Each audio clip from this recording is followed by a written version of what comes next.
Bonjour et bienvenue dans ce nouvel épisode de mon podcast IMO. On est toujours en live du salon de la copropriété et j'ai le plaisir de recevoir Olivier Safar. Bonjour. Bonjour, merci de m'accueillir. Olivier, vous êtes président de la commission de copropriété de l'UNIS, président adjoint de l'UNIS, président de CaliSR, Oui, président du cabinet Safar et surtout syndic de copropriété, bien évidemment. et surtout syndic de copropriété et administrateur de biens. Oui, tout Alors, à fait. on va parler ensemble de la loi climat et résilience qui a Oui. été votée cet été Mhm. et de voir un peu les implications concrètes. Alors, il y en a plein au niveau de la copropriété, mais notamment au niveau du plan pluriannuel de travaux, le PPT. Oui, nouveauté qui revient. En réalité, elle avait été enlevée du précédent texte de la loi Elan. Elle revient dans la loi climat et résilience aujourd'hui. Donc on va être dans l'obligation effectivement de faire ou de mettre en place ce plan pluriannuel de travaux pour toutes les copropriétés. Ça veut dire quoi? Ça veut dire que, il va falloir commencer par faire un diagnostic technique global de la copropriété. Il faut un architecte, un AMO, un bureau d'études, souvent effectivement des gens techniques pour pouvoir faire ce diagnostic. Et sur la base de ce diagnostic, on va devoir monter ce plan pluriannuel de travaux. C'est-à-dire voir quels sont les travaux qui sont nécessaires dans la copropriété et à quelles échéances on va devoir les faire voter en assemblée générale. Compliqué, mais nécessaire. Compliqué mais nécessaire. À partir de quand ça va s'appliquer? Alors ça va s'appliquer à partir de 2023, 2024, 2025, en fonction de la taille de la copropriété. Plus de 200 lots, plus de 50 lots et en dessous de 50 lots, bien évidemment. Le but du jeu, c'est de commencer par les très grosses copropriétés, parce que certaines ont déjà avancé sur ces points-là, ont des besoins effectivement de réaliser des travaux, et c'est de mettre tout ça sur un papier, de mettre tout ça sur un plan et de l'organiser, pour que les copropriétaires puissent, d'abord s'organiser au niveau des paiements, au niveau des travaux à réaliser, monter les financements, parce que bien évidemment, dans ce type de travaux, il y aura des financements, il y a des crédits à monter, mais il y a surtout des aides à demander. Ma prime Rénov' Copro, elle existe, elle est là, elle a été mise en œuvre. Aujourd'hui, au niveau de l'ANA, il y a 2 milliards d'euros pour l'année prochaine, pour 2022. Donc il est pour moi important de pouvoir en bénéficier et de préparer nos dossiers pour les monter. Combien ça va coûter en moyenne? Est-ce qu'on a des estimations peut-être par taille d'immeuble? Alors, on a des estimations par lot de copropriétés.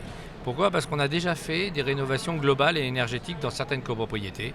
Et on sait que globalement, en fonction de la taille de l'appartement, en studio 2 pièces, 3 pièces, 4 pièces, on vend entre 15 000 et 40 000 euros par logement. Ce qui veut dire que globalement, si on a 10 millions de copropriétés aujourd'hui en France et qu'on va considérer une moyenne de 30 000 euros par logement, on va arriver à 300 milliards d'euros de travaux. C'est colossal. Si c'est en 10 ans, ça veut dire 30 milliards par an. On ne suivra pas. Pourquoi? Parce que les copropriétés vont devoir s'organiser, vont devoir préparer les choses, mais surtout les entreprises vont devoir faire les travaux. Et 30 milliards, c'est beaucoup d'argent en même temps. Donc je pense qu'on va aller au fur et à mesure, ça va monter bien évidemment en puissance tous les travaux, mais il faut commencer les choses. Et la copropriété, le temps est long. Le temps est d'abord de choisir les intervenants avec le diagnostic, ensuite de préparer le cahier des charges pour les travaux à réaliser et ensuite de les voter. En moyenne, c'est 3 à 4 ans.